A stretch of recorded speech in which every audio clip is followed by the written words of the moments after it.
திருச்செங்கோடு அருகே காவிரி கூட்டு குடிநீர் குழாய்களை சீரமைக்க கோரி பொதுமக்கள் ஆற்றில் இறங்கி போராட்டத்தில் ஈடுபட்டனர்.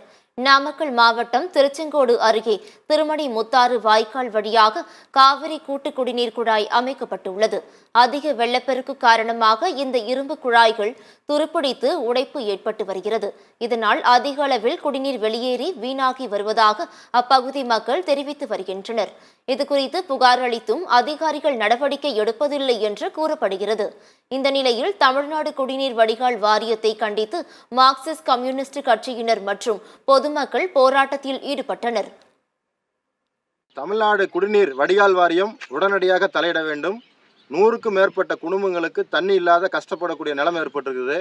1.5 வருஷமாக பார்த்தீங்கன்னா அகரத்தில் இருக்கக்கூடிய கொத்தம்பாளையம் மேம்பாலத்தின் அடியில் பைப் லைன் என்பது இருந்தது. அந்த பைப் லைன் தொடர்ந்து மழை காலங்களில் இடிஞ்சு விழுந்து அந்த பைப்பெல்லாம் அடிச்சுட்டு போகுதுங்க தண்ணியில். இந்த தண்ணி பார்த்தீங்கன்னா தொடர்ந்து அந்த மக்களுக்கு தரணும்னா இந்த பாலத்தின் மேலே இரும்பு பைப் போடணும்னு சொல்லி 1.5 வருஷமாக கோரிக்கை வைக்கிறோம்.